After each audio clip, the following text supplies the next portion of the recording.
अखण्डमण्डलाकारं व्याप्तं येन चराचरं तत्पदं दर्शितं येन तस्मै श्रीगुरवे नमः। गुरुब्रह्मा गुरुविष्णु गुरुदेव महेश्वर गुरु साक्षात् परं ब्रह्म तस्मै श्रीगुरवे नमः। परमाराध्य गुरुदेव नित्य लीला प्रविष्ट भक्त हृदय वरुणदेव गोस्वामी महाराज का चरण कमलों का वंदना करता हूं और सभी भक्तजन विद्वज्जन वैष्णव समाज सभी को, माताओं को, मातृशक्ति को मैं हार्दिक अभिवादन करता हूं।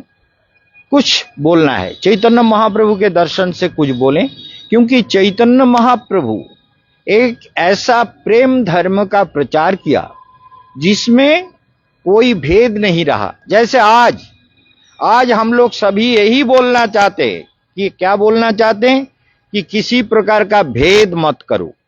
जैसे ध्यान दीजिए बात को, जैसे ये ब्राह्मणों का जो पहले हमने देखा था, उनमें जो धर्म का अहंकार, अस्मिता, गोड़ामी, दूसरे छोटे जाति के लोगों को अनादर करना, उनका सम्मान ना देना, इससे समाज में बहुत सारे वैषम्य, बहुत सारे विभेद तैयार हुआ और उस विभेद के कारण छोटे जाति के लोग दूसरे धर्म में चले गए, कोई क्रिश्चियन हो गए, कुछ हो गया, इत्यादि इत्यादि।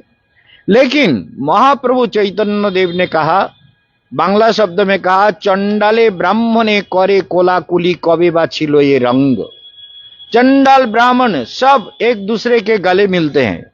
चैतन्य महाप्रभु ने ऐसा शिक्षा दिया, जैसे बुद्धिमंत नाम का महाप्रभु के एक भक्त थे, तो वो सभी लोगों के पास गए। क्यों? मुसलमान का जो करवा होता है ना, करवा, उस करवा का पानी उनके मुंह में डाल दिया था, उनके धर्म नष्ट करने के लिए। बहुत बड़ा उस समय समाज में बहुत कठोर नियम था, बहुत परेशान हो गए। बड़े बड़े विद्वानों के पास गए, सब ने कहा उबलते हुए घी को खा जाओ, खा के मर जाओ, इससे तुम्हारी मुक्ति मिलेगी और तुम्हारा ये पाप दोष जाएगा। कोई कहता है शरीर में ये नाना प्रकार के, मतलब मृत्यु ही एकमात्र उनका समाधान कई पंडितों ने दिया। तो महाप्रभु चैतन्य देव का नाम सुनकर के वो चैतन्य देव के पास गए। महाप्रभु चैतन्य देव ने कहा, बुद्धिमंत एक काम करो, एक कृष्ण नामे तुम्हार पाप दोष जाबे। एक बार अगर कृष्ण कीर्तन करोगे, तुम्हारा सभी पाप, सभी दोषों से तुम मुक्त हो जाओगे। और आर कृष्ण नामे कृष्ण चरण पाइबे, और बार बार कृष्ण कीर्तन करने से कृष्ण चरण पा जाओगे। कोई प्रायश्चित नहीं है। भगवान का नाम लेने से जीव स्वयं पवित्र हो जाता है। भगवान का नाम दिल से जो लेता है उसका कोई पाप नहीं रहता, केवल हृदय। बांग्ला शब्द में वैष्णव दर्शन में कहा गया, हृदय होइते बोले, स्फुटवाद। नाद ब्रह्म के विचार में कहा गया, हृदय होइते बोले। एक तो मुंह से बोलना और हृदय से बोलना दोनों अलग चीज है ना। हम मुंह से बोलते हैं, तो मुंह से जो बोलते हैं वो हृदय से ना भी बोल सकते, मुंह से बोला गया। हृदय होइते बोले जिह्वार अग्रते चले, शब्द रूपे नाचे अनुक्षण। शब्द रूप में नृत्यन्ते, जिह्वा पर भगवान का नाम नृत्य करता है, इसलिए शब्द रूपे नाचे अनुक्षण। महाप्रभु चैतन्य देव जब दक्षिण भारत गए, गोदावरी, कोभूर में जो गोदावरी नदी है, गोदा का मतलब होता है लक्ष्मी, तो लक्ष्मी नदी जो गोदावरी नदी है, उस नदी के किनारे महाप्रभु बैठे हुए थे। तो वहां उनके साथ राय रामानंद का साक्षात्कार हुआ। उस समय के वहां राज्यपाल थे, वो वहां के राज्यपाल। तो उन्होंने महाप्रभु को देख करके जाके प्रणाम किया। महाप्रभु ने कहा कि देखो, सार्वभौम भट्टाचार्य ने तुमसे मिलने के लिए कहा कि तुम बहुत प्रेमी वैष्णव, भगवत प्रेमी भक्त हो, तुम्हारे दिल में भक्ति है, तो हम तुमसे मिलने के लिए ही गोदावरी नदी के तट पर आए।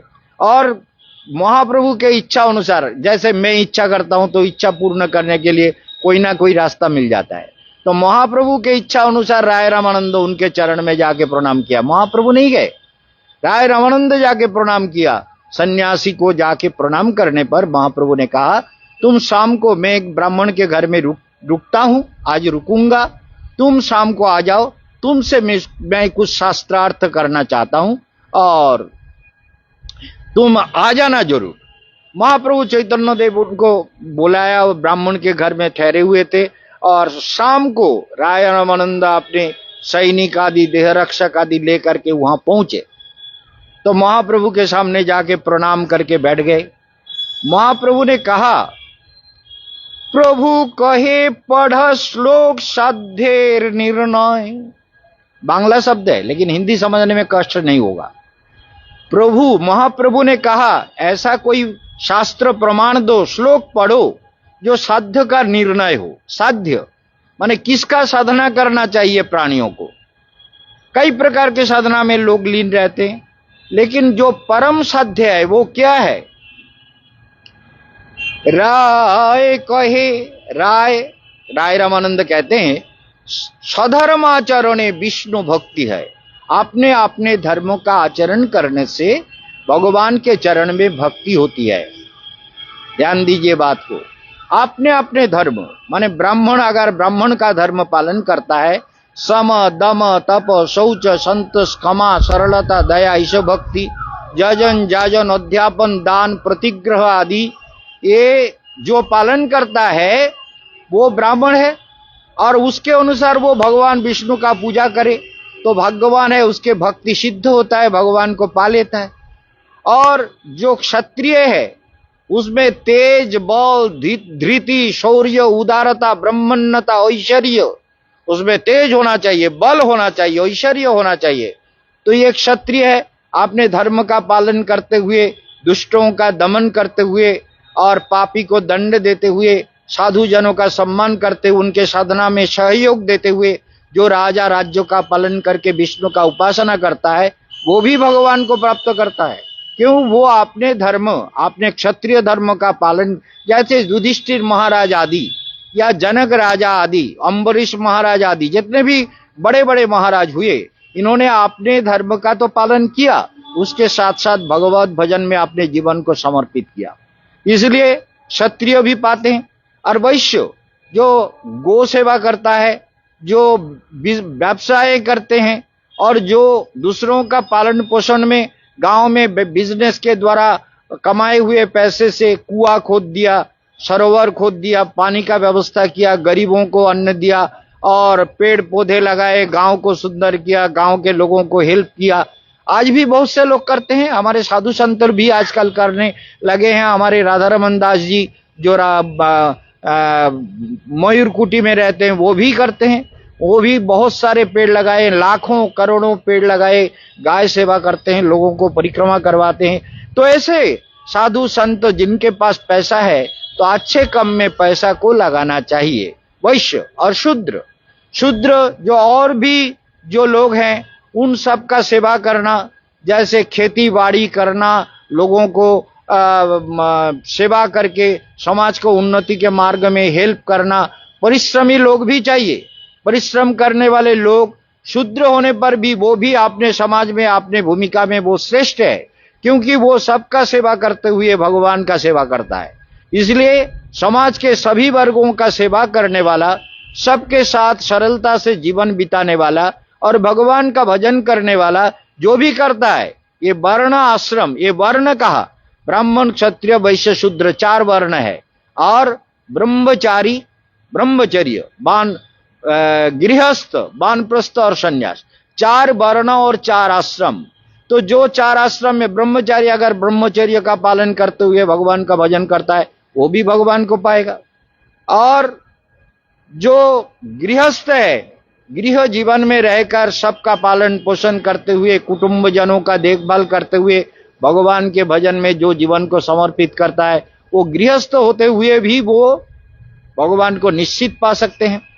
और वानप्रस्थ जो संसार को समय हो गया, आप क्या संसार में करना है, लड़के का शादी हो गया, बहू आ गया, घर में सब काम हो गया, आप में तपस्या में, तीर्थ भ्रमण में अपने जीवन को समर्पित कर दूं, ऐसा जो लोग करते हैं, वानप्रस्थ लेकर के कठिन साधना में जीवन को समर्पित करते हैं, वो भी भगवान को पा लेते हैं। और सन्यासी, जिसने सन्यास ग्रहण किया, सारे कामना वासनाओं, ब्रह्मचर्य का पालन किया, वासनाओं का त्याग दिया, भगवत भजन में समर्पित किया, वो तो भगवान का हो ही जाता है। सन्यास ग्रहण मात्रेण नर नारायण भवेत्। इसलिए जैसे मैंने 19 साल की उम्र में वृंदावन में सन्यास लिया रास पूर्णिमा के दिन, और वही रास पूर्णिमा मेरे राधा माधव का जो मंदिर हुआ है चैतन्य विहार में, वहां भी रास पूर्णमासी में विग्रह का प्रतिष्ठा हुआ। और हर साल रास पूर्णमासी में वहां गीता महायज्ञ होता है, और इस साल भी होगा। और डेट याद रखिएगा, 3 अक्टूबर को हम लोग जाएंगे और 7 अक्टूबर को कलकत्ता आएंगे। आपका खाने पीने रहने और सारा अरेंजमेंट करने के लिए, गाड़ी में घूमने, ट्रेन में जाने आने का आपको 25,000 रुपया लगेगा सभी खर्चे के लिए। और उसका व्यवस्था अभी से शुरू हो गया। हम लोग कहाँ रखेंगे, क्या करेंगे, कितने लोग जाएंगे, ये भी आपको पहले से निर्धारित कर देना है। और जो लोग चाहते हैं कि केवल हम परिक्रमा करेंगे, उन लोगों का वृंदावन में रहना है 8 दिन और जाने आने का और 2 दिन, 10 दिन में ये परिक्रमा होगा। और 9,500 रुपया विशेष रिजर्व बस से सारा वृंदावन 84 कोस का परिक्रमा कराएंगे, वृंदावन के अंदर भी दर्शन कराएंगे। उसमें पर हेड सारा अरेंजमेंट के लिए 9,500 रुपया लगेगा। थोड़ा आपने जेब में कुछ पैसा रखिए, क्योंकि भागवत होते समय कुछ विशेष अनुष्ठान होता है, जैसे अन्नकूट महोत्सव होता है, वामन देव का जो उपनयन होता है, उस उपनयन में भी कुछ भिक्षा देना चाहिए, गीता महायज्ञ में भी कुछ दक्षिणा देना चाहिए। उसके साथ साथ रुक्मिणी विवाह में भी कुछ दान दक्षिणा होता है। ये सब याद रखिएगा। और यहाँ भजन कीर्तन के साथ साथ भागवत का दिव्य व्याख्या मैं कंटिन्यू करूंगा और संपूर्ण भागवत का व्याख्या करूंगा। जैसे आजकल के कथावाचक करते हैं, ऐसा नहीं, वो भागवत कुछ और प्रकार के हैं। अर्थात सभी भागवत के सभी प्रकरणों को इस तरह से आपके जीवन में लाने का कोशिश करूंगा, जिससे आपका जीवन धन्य धन्य हो जाए, कृतार्थ हो जाए।